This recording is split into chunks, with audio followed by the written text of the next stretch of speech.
এখানে 1 গ্লাস পানি আছে, আমি পাতিলে ঢালা দিলাম।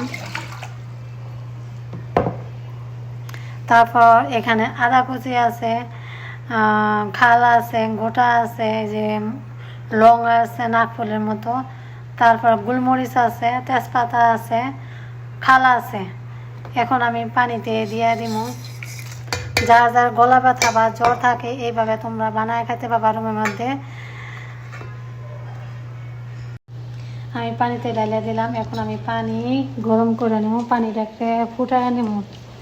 এখন আমি চুলাতে বসাইয়া দিই। যার যার গলা ব্যথা এইভাবে বানায় খেতে পারবা রুমে, দেখবা 2 দিন খাইলে তোমাদের গলা ব্যথা সেরে যাবে। এই যে দেখো পানি শুকায় গেছে।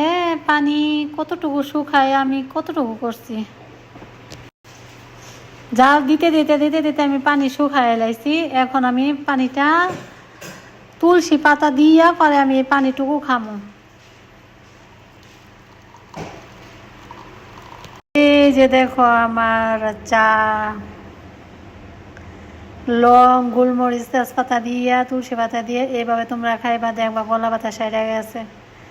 খাদিজা আপা, এই ভিডিওটা দেখ, তুমি যদি দেখো ফলো করবা এই ভিডিওটা, ঠিক আছে? তোমার লেগে উপকার হবো, কারণ তোমার গলা ব্যথা।